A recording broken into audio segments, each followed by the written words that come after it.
Notre rôle maintenant, c'est détecter notre lumière et en profiter au maximum. Et quand on a un plaisir ou un désir, la porte s'ouvre encore plus grande. Vous comprenez c'est quoi la lumière? Lumière, amour. C'est pas important qui tu es, où tu es, comment tu es.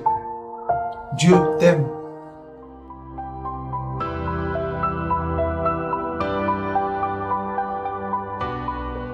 La fête de Shavuot et la fête de la Torah. Et la fête de la Torah, il est écrit Dieu a regardé le monde, la Torah, et il a créé le monde. Maintenant, on doit se poser une question. Comment s'est fait cette création? Est-ce que cette création a été une création, comme veulent dire beaucoup de gens, que maintenant, il a dit, il y a un arbre, il y a eu un arbre, il y a une poule, il y a une poule, il y a une vache, il y a eu une vache, ou bien la création a pris un certain temps pour que tout ce qui doit exister se développe à son temps. On voit que dans les 10 commandements qu'on a reçus, Baruch Hashem, par Moshe Rabbeinu qui était dans le ciel, là-bas il y a les 10 commandements, et après Moshe Rabbeinu aussi a reçu une Torah écrite, et après la Kadosh Baruch Hu lui dit, tu vas écrire cette Torah en 70 langues et tu vas la donner à tout le monde. Cette Torah est la Torah qui est entre les êtres humains. Ça s'appelle la Torah orale, écrite, excusez-moi. C'est les 5 commandements qui sont à gauche. Et les 5 commandements qui sont à gauche parlent de l'être humain, ne vole pas, ne tue pas, n'aime pas ce qui n'est pas à toi. Et on a les 5 commandements qui sont les commandements divins. Anochi Hashem, Lo Yelecha, Kavel et Avicha Vetimecha, il y a là-bas le Shabbat. Okay? C'est les commandements qui sont les commandements divins. Est-ce que Akadosh Baruch Hu, qui est tout puissant et possible de tout, pourquoi lui-même a décidé de diviser cette sagesse qu'il a, qui s'appelle Mochin et Laïn? Pourquoi il a décidé de la diviser en 10 et nous donner 10 choses principales, et après nous donner une autre Torah, que dans cette Torah-là, il y a beaucoup de mots, et tous les mots sont écrits à la racine d'une lettre qui s'appelle Yud. Et on voit que, en effet, Akadosh Baruch Hu nous a montré qu'il a les forces concentrées et les forces dilitées. D'accord? Il y a une lumière très forte qui s'appelle la lumière divine, et on voit que cette lumière-là a eu un choix de quoi? De ne pas s'imposer dans le monde comme elle est, mais de se diluer. Est-ce que cette lumière-là, elle a été perdue dans la force qu'il a écartée. Et vous savez que quand on prend une torche et on illumine le vide, on voit rien du tout. Vous allez à la plage, vous prenez une torche et vous illuminez l'air qui est devant vous, vers la plage. Qu'est-ce que vous allez voir? Rien. Rien du tout. Ah bon? Rien. Vous allez vous retourner vers le mur, vous allez illuminer le mur et vous allez voir beaucoup. Parce que la lumière, elle a un caractère qui est très intéressant. Elle va avec aucune force nulle part, où on ne la veut pas, elle n'existe pas. Et quand on projette la lumière, elle s'écarte. La différence que tous les autres matériels qui se contractent. La lumière, elle se diffuse. À la fin, on voit seulement des toutes petites parties de lumière, toutes petites parties. Les photons sont toutes parties. Et ces photons-là, qu'est-ce qu'ils ont dedans? C'est ça la question. Est-ce que Baruch Hashem Akadosh Baruch Hu, le jour très puissant Matan Torah, Chag HaShavuot, est-ce que Akadosh Baruch Hu, cette lumière qu'il a donnée, est-ce qu'elle atteint toute existence ou pas? C'est ça la question. Il y a des façons qu'on peut penser que non, il y a des façons qu'on peut penser que oui, mais ce qui est le plus important, c'est dans la vie, quand on dit quelque chose, il faut le prouver. On ne peut pas dire des choses comme ça. Alors je vous ai emmené ce schéma. J'ai une certaine façon d'expliquer ce que je vous montre là, que cette façon-là veut dire qu'en effet, tout est tout le temps dans le reflet de tout. On voit tout dans tout et tout a le reflet dans tout. Rien est caché, sauf la seule différence, c'est est-ce qu'on comprend le code de langage qu'il y a entre tout et tout. Dans les livres de Kabbalah, il est écrit que Akadosh Baruch Hu, ça s'appelle Or, lumière. Et la lumière, c'est l'éclairance qu'on a dans notre cerveau. On se pose la question où elle est, où elle se situe dans notre cerveau. Et la deuxième question est, est-ce que l'être humain et le cerveau peut influencer tout ce qui existe ou pas? Quand on étudie la physique quantique, quand on étudie ici la médecine quantique, on dit, et on doit prouver aussi, mais on dit que le cerveau humain a l'influence sur tout. De l'atome à la cellule, à la molécule, au poisson, à tout.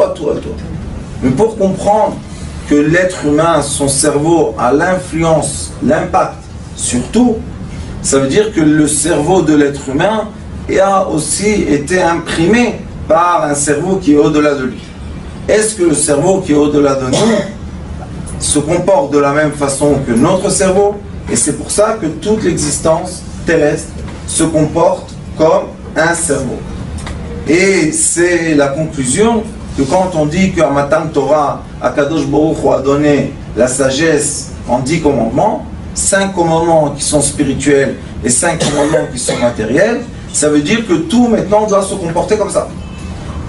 Le cerveau humain est divisé par deux, l'hémisphère droite et l'hémisphère gauche. L'hémisphère droite, c'est l'hémisphère qui est quoi?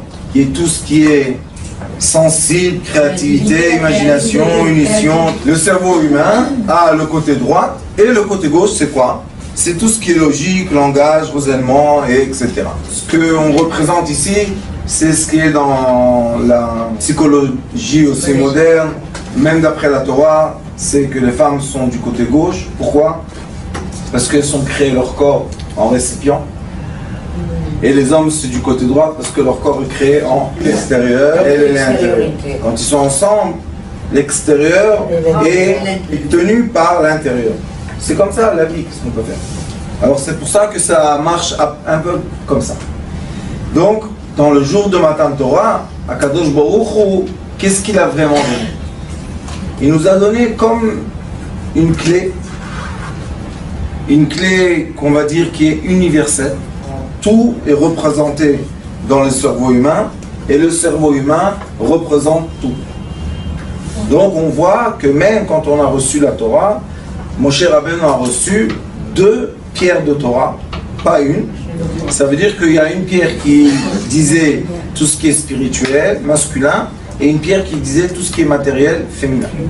C'est le côté droit et le côté gauche. Lo, c'est où? Gauche. Gauche de la Torah. Lo ta'aseh, lo tirtzach, lo tignov, lo tachmod. Lo. C'est quoi lo en hébreu? Non. C'est quoi non? Barrière. Jusqu'à là. C'est quoi une femme? Le récipient nous donne les limites. C'est pour ça que les hommes sont heureux d'avoir une femme. Parce que la femme les limite. Et l'autre, le premier côté de la Torah est Anochi Hashem, je suis. Lo yelecha elokim achirim al panai.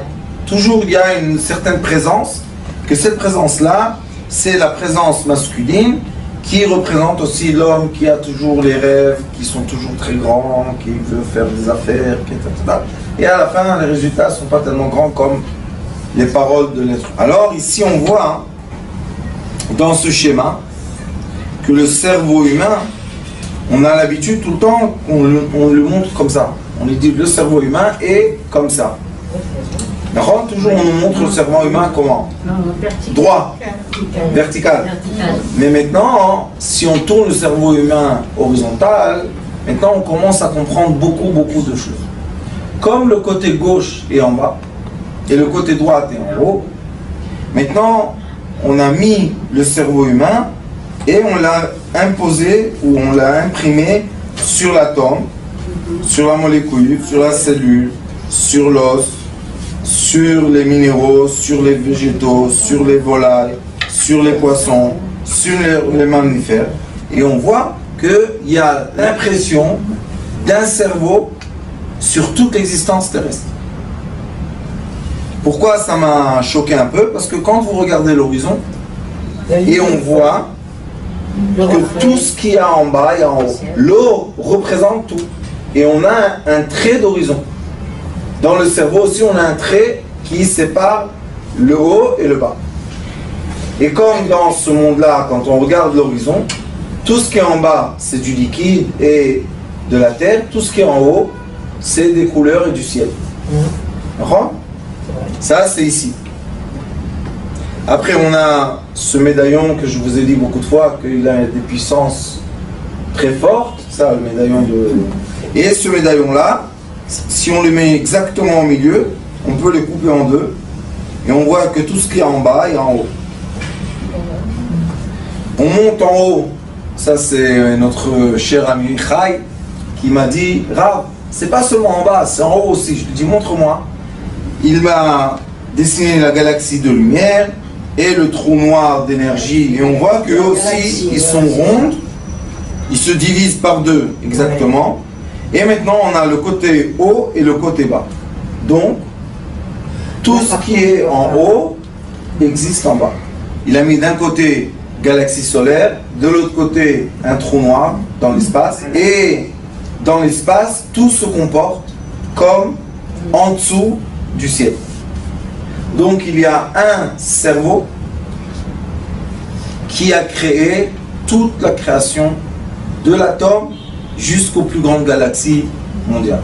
Ça veut dire, maintenant, une chose, il y a beaucoup de conclusions à faire dessus, mais juste des petites conclusions pour nous. Si Moshe Rabbeinu a reçu une Torah des cieux, ça veut dire que cette Torah-là va avoir un impact sur le monde terrestre. De l'atome jusqu'aux plus grandes galaxies qui existent. Et quand on rentre dans cette sagesse profondément, on voit une chose magnifique. Que nous, l'être humain, nous sommes l'intermédiaire entre toutes les consciences. On sait que les étoiles ont une âme. Il est écrit que les étoiles, ce sont des âmes. Donc ils ont une conscience vis-à-vis de Dieu. Mais ils ne parlent pas. Ils ne s'expriment pas. Pas avec notre langage. Ils s'expriment, mais pas avec notre langage.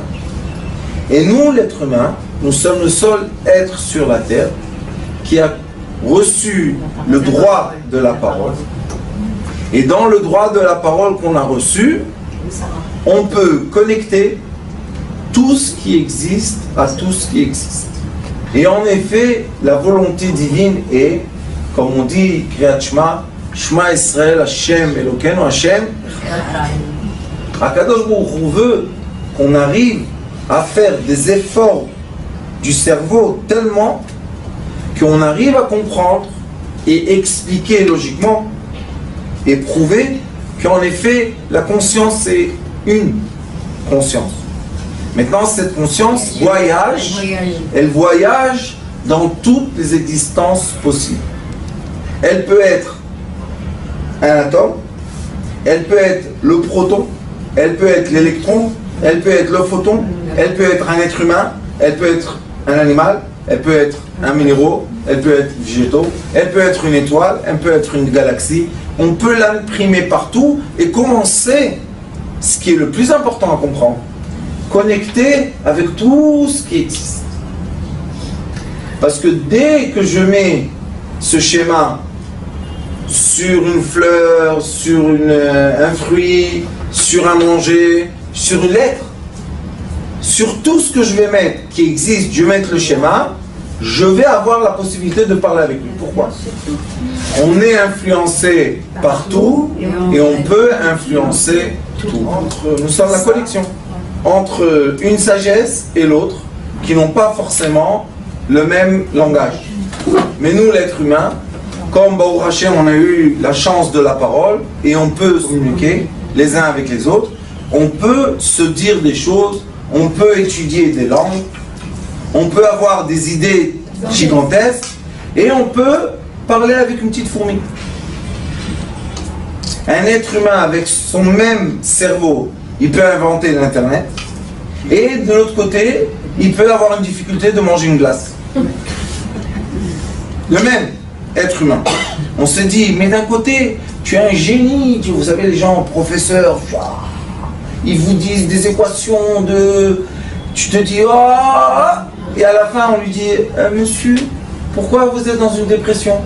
Parce que mon chat, il veut plus manger. Alors on se dit, qu'est-ce qui se passe ici? Ça va pas la tête? Ça va très bien la tête. Exactement. La tête va très bien. Pourquoi? Parce qu'il se comporte exactement comme notre tête est créée. Il y a un côté droite qui est un côté super grand et il y a un côté gauche qui est un côté étroit qui veut dire je veux formaliser tout ce qui est autour de moi. Je veux transformer toute sagesse en forme d'étude, en forme de logique que je puisse comprendre. Et ça, c'est un grand cadeau qu'on a reçu ce jour-là de Shavuot. Il est écrit que la nuit de Shavuot, c'est pour ça qu'on fait le tikkun toute la nuit, on reste éveillé, et le matin on fait la prière très tôt. Il est écrit que dans la nuit de Shavuot, le Keter, qui est le summum des 10 attributs, se révèle où? Dans le Malchut, dans l'attribut la plus basse, on va dire. Mais quand on étudie Sefer Yetzira, on voit qu'il est écrit là-bas que le Keter et la Malchut, ils sont le Keter et la Malchut. Qu'est-ce que ça nous donne, vous savez? Au lieu de regarder un trait droit, on doit voir une hémisphère fermée. Si le Keter et la Malchut, et lui c'est le plus haut, elle c'est la plus basse, donc ils se rejoignent. Et comme ici il y a des sphères, alors il ne peut pas les dépasser. Qu'est-ce qu'ils font? Autour. Ils se joignent comme ça. Ils se contournent. Ça veut dire que ce monde-là est rond, pas par hasard. Il y a une bonne raison. Et qu'est-ce que est le Keter? Le Keter est, ce que je vous ai dit, la lumière qui s'est diffusée par le Chokhmah, diffusée. Et à un moment, si cette lumière n'aurait pas été captée dans un récipient qui s'appelle Bina, on aurait perdu la signification de cette lumière. Et comme cette lumière veut imprimer ce monde, donc elle ne peut pas partir, et à la fin, on ne la capte pas, puisqu'elle devient des... Mais qu'est-ce qu'il a fait à Kadosh Baruch Hu? Devant la Chokhmah, il a mis la Bina. C'est quoi la Bina? La mer céleste. Et la mer céleste, c'est un puits avec des limites. Alors il a dit à la sagesse céleste, quand tu veux t'exprimer, exprime-toi pas dans le vide. Tu dois t'exprimer dans la Bina. C'est pour ça que chaque homme dans le monde, quand il veut exprimer ses pensées qui sont très larges, il doit les exprimer dans des limites, sinon les gens n'arrivent pas à capter et n'arrivent pas à acheter cette marchandise. C'est une marchandise qu'on ne peut pas critiquer. Alors à quoi ça sert cette sagesse? Mais si on arrive à transformer une sagesse à quoi? Une réalité, alors cette sagesse est très valable. On peut la vendre, on peut l'acheter, on peut l'utiliser. Regardez, on a tous les petits portables à iPhone. Et dans l'iPhone, il y a plein de sagesse. Ça n'arrête pas tous les jours. Et les gens disent, c'est dangereux, c'est pas bien. C'est pas bien parce que toi, tu n'utilises pas bien. Mais c'est très bien aussi. Si on l'utilise comme il faut, c'est très bien. Au lieu de se perdre avec un taxi ou dans un bus, on ne sait même pas comment demander au chauffeur où arrêter, on rentre dans l'application et on va où il s'arrête, ça nous parle en français, on s'arrête à la gare qu'il faut et ça va, on n'a pas perdu une journée à se perdre. Et dans plein de domaines, On voit que ça nous aide beaucoup. Sauf la question est, comment on applique la sagesse céleste?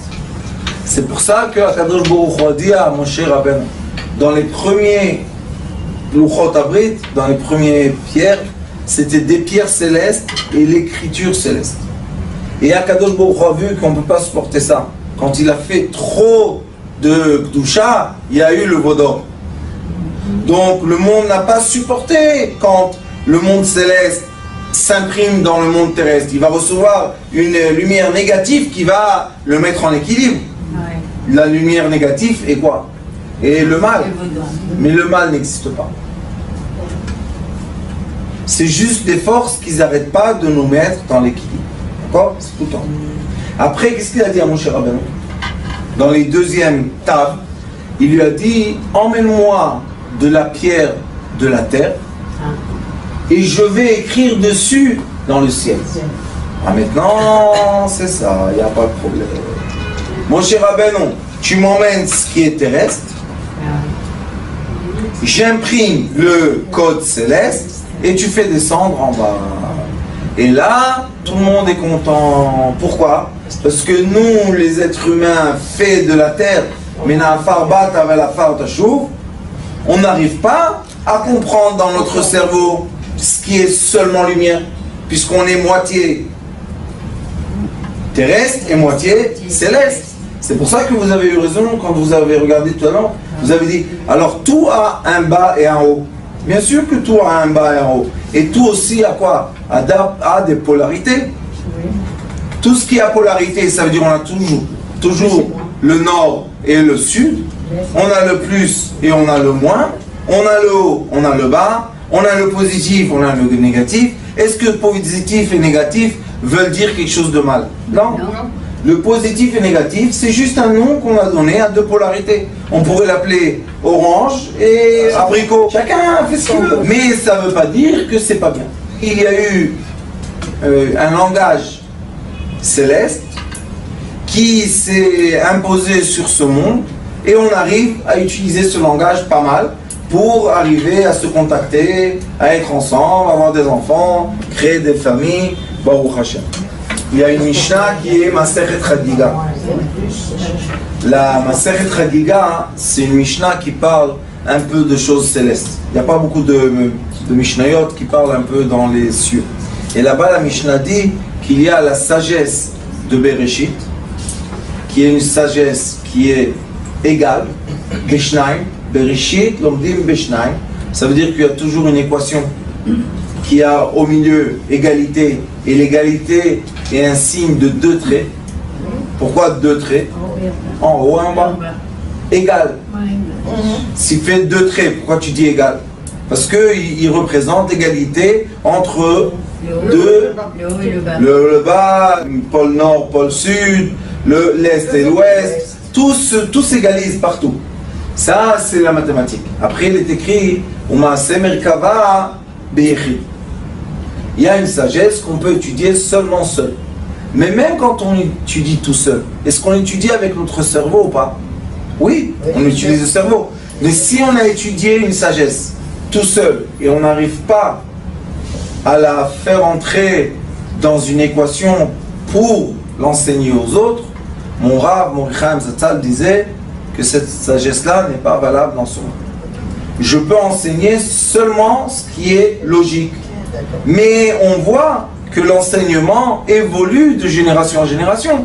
Nous avons des enfants japonais, chinois, à l'âge de 6 ans, 7 ans, ils travaillent à NASA. Déjà, ils programment des ordinateurs que nous, on ne sait même pas qu'ils existent encore. Eux, déjà, ils les programment. C'est quoi ça? C'est transformer la sagesse céleste en équation terrestre. Grâce à quoi? Grâce à ce cerveau magnifique qu'on a, qui est un côté gauche et un côté droite. Et si vous regardez intérieurement dans ce côté gauche et côté droite, si vous allez effacer les couleurs, vous allez recevoir ici au milieu, dans le noir, vous allez recevoir le signe de l'égalité. Maintenant, se pose la question. Où passe le savoir qui est égal? Le signe de l'égalité ressemble, si vous faites attention, à un pont. Il a deux côtés, le pont il a toujours deux côtés, et on roule au milieu. Est-ce qu'entre l'hémisphère gauche et l'hémisphère droite, est-ce qu'il y a une certaine existence? Ou c'est rien que du liquide? Le pont, c'est l'égal. L'égal peut être seulement quand on est dans un équilibre de deux forces contraires. À la fin, on peut les égaliser. Mais au début, elles sont contraires. Le cerveau gauche est contraire au cerveau droit. Alors comment, quand même, ils vivent dans notre tête? Ça devait un sortir de l'oreille gauche et un sortir de l'oreille droite. Mais ça reste. Alors pourquoi ça reste? Il y a un produit qui est entre les deux hémisphères, qui est comme un pont. Il se comporte comme un pont. Et là-bas, dans ce produit-là, il y a le silence.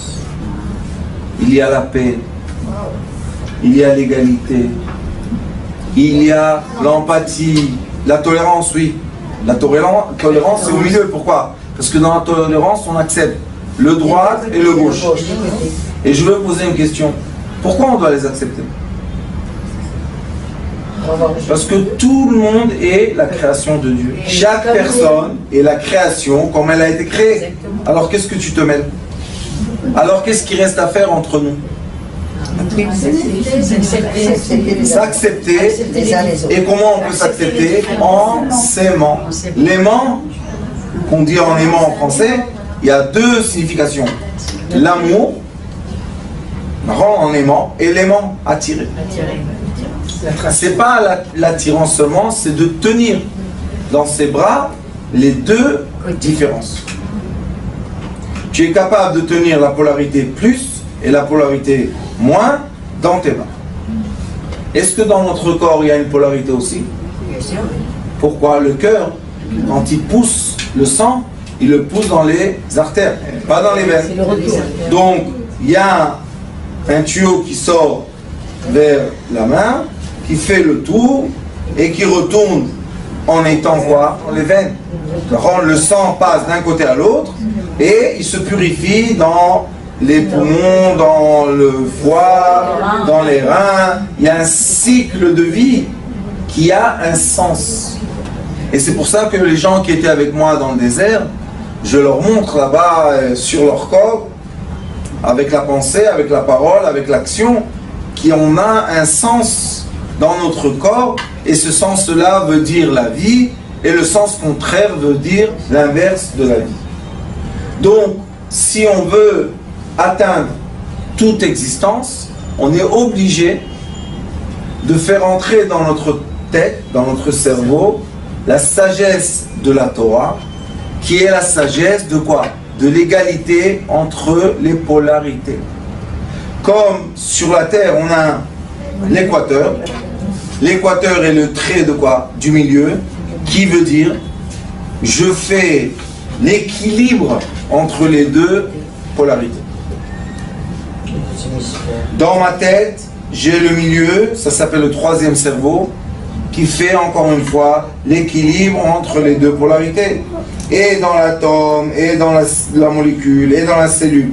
Partout on voit qu'il y a un point commun, et ce point commun a une hémisphère haute qui est l'hémisphère qui veut grandir, une hémisphère bas qui veut rapetissir, et quand on prend un fruit, ou bien même un verbe, et on veut que ce verbe soit stable sur la table, regardez comment il est fait. En haut c'est large, et en bas c'est étroit. Si on prend le milieu, on va prendre tout ce qui est en dehors de l'égalité. Vous allez voir que le verbe, tout ce qui sort dehors, s'égalise avec tout ce qui est rentré dedans. J'ai juste un verbe dans la main. Je cherche le juste milieu qui est à peu près là. Maintenant, je coupe tout ce qui est extérieur. Voilà, qui se forme ici comme un triangle. Ce triangle-là, si je le découpe et je le descends en bas, il va être exactement le triangle qui me manque de là à là. Pourquoi c'est comme ça? Parce que tout est en équilibre.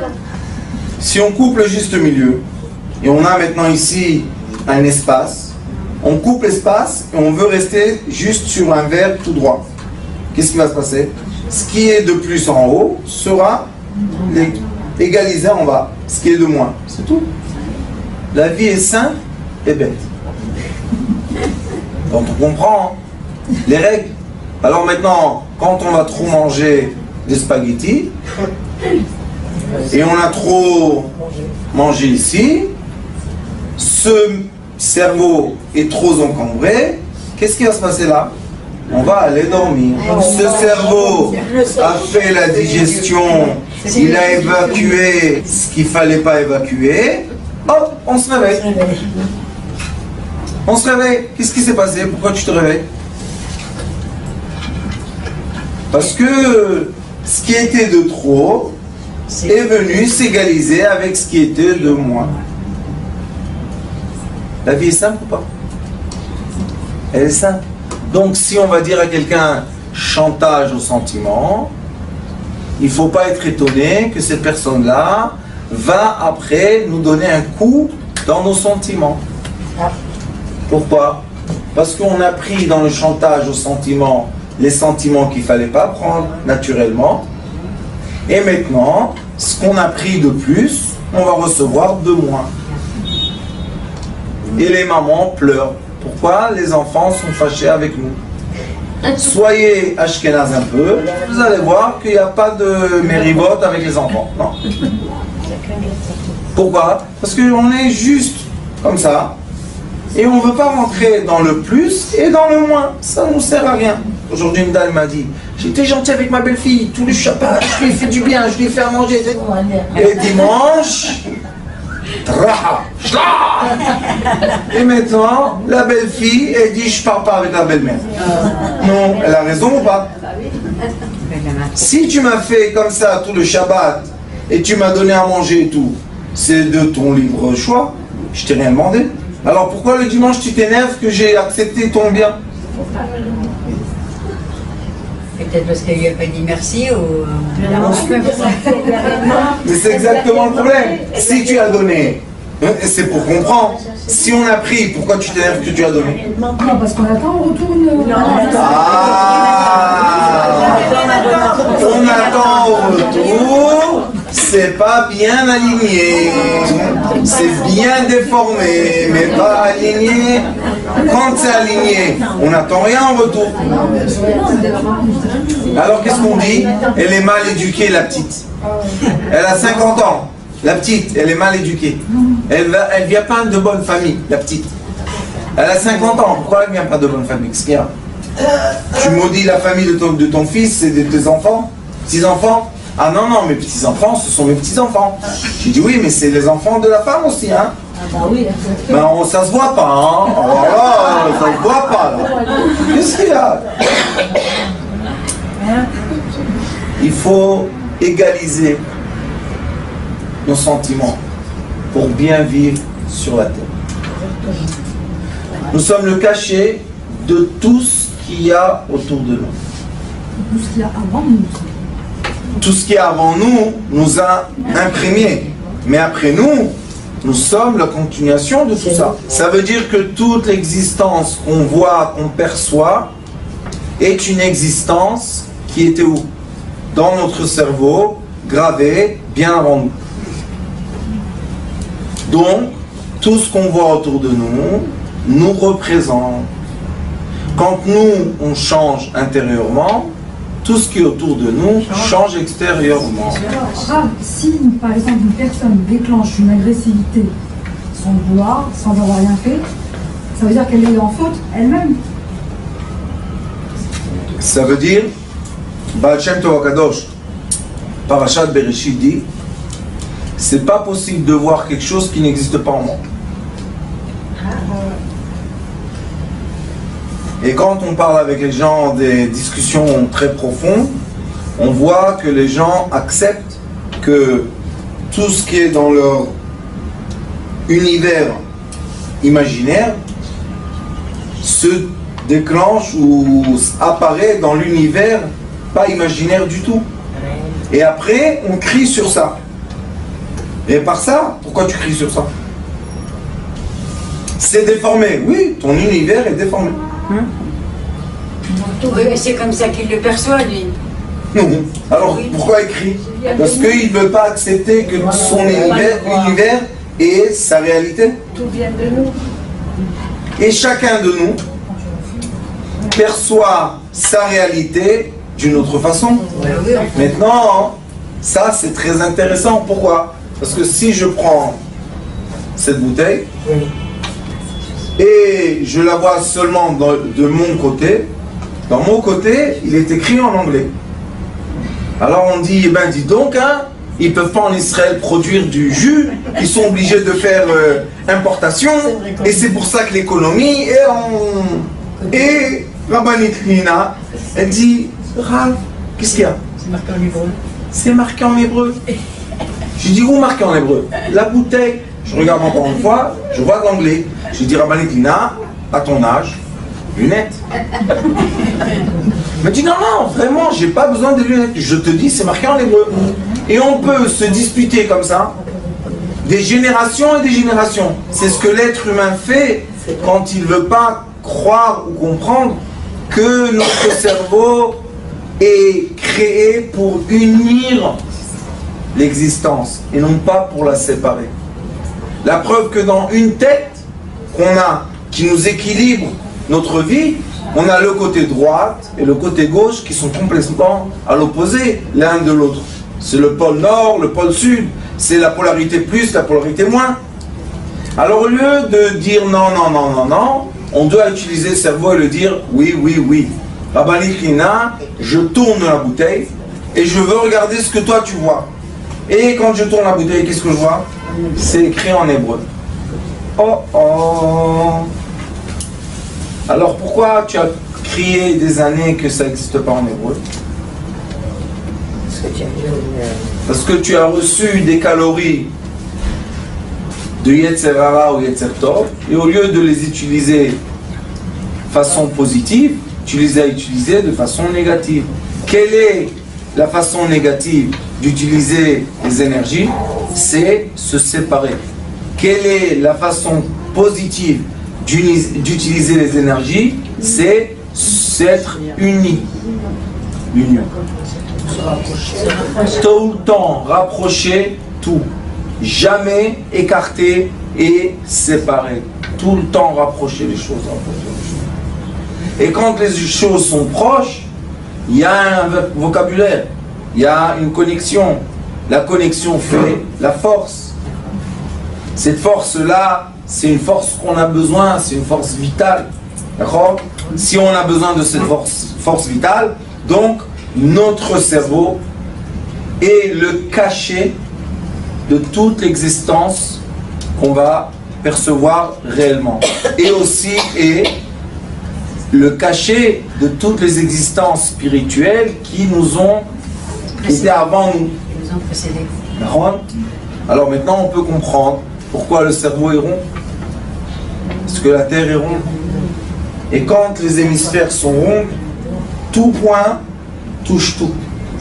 Vous savez, le rond, c'est le seul, c'est la seule forme géométrique que tout point touche tous les points. Et toutes les autres, il y a des angles. Et les angles font que cette énergie va par là, cette énergie va par là, et ils ne vont jamais être ensemble. Mais dans le rond, tout touche tout. Alors c'est pour ça qu'on doit savoir. Erev Chag HaShavuot, qui est la fête de Kabbalah de la Torah, on est dans le monde de la Malchut, qui est le monde de quoi? Terrestre, et le monde de la Malchut représente le monde céleste du Keter. L'atome est créé exactement comme quoi? Comme la galaxie, notre galaxie de notre soleil. Tout tourne autour d'un soleil très fort. Dans l'atome aussi, il y a un soleil très fort au milieu qui tient tout. Dans la Terre, il y a au milieu un soleil très très fort qui est très très chaud, qui tient tout. Donc tout est tenu partout.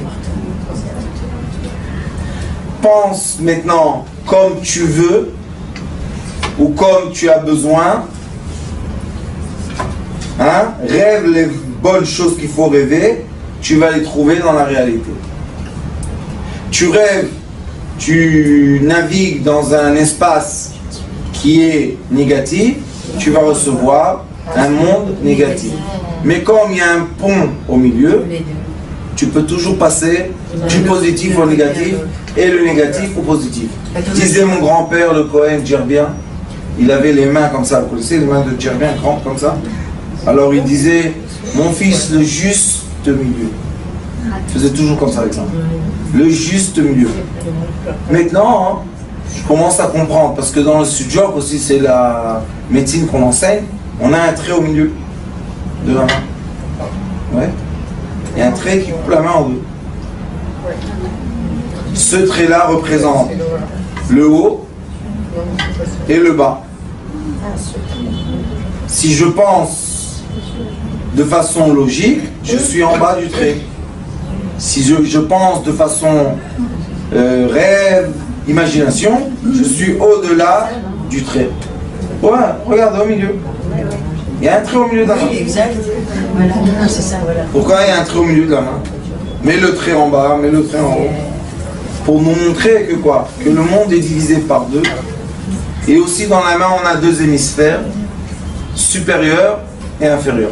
J'espère que ce cours de Torah qui explique un peu ce grand secret que Bezrat Hashem on va développer ensemble, vous donne la sensation, un aperçu du monde qui nous entoure, qui veut dire qui est quoi? Le miroir de l'espace qu'on a dans le cerveau nord. Et si dans le cerveau nord, on ne change pas d'hémisphère, et on ne change pas de sphère, et on ne change pas d'univers, alors le cerveau sud, le cerveau gauche, ne sait rien faire. Il sait, mais il ne sait pas changer. Pour changer, il a besoin de nous qu'on change. Qu'est-ce qu'on doit changer? La racine du changement, la pensée. Après, la parole. Après, l'action. Quand on est arrivé à l'action, disent les sages, 40 jours, tu as fait une action mécanique, elle devient ta nature. Tu ne dois plus faire d'efforts. Ça devient ergen et farlioteva. Alors, est-ce qu'on peut dire qu'il ne nous a pas donné dans notre cerveau toutes les façons pour se transformer en ce qu'on veut? Bien sûr qu'il nous a donné. Toutes nos actions sont la transformation de toutes nos pensées. Baruch Adonai Leolam. Amen.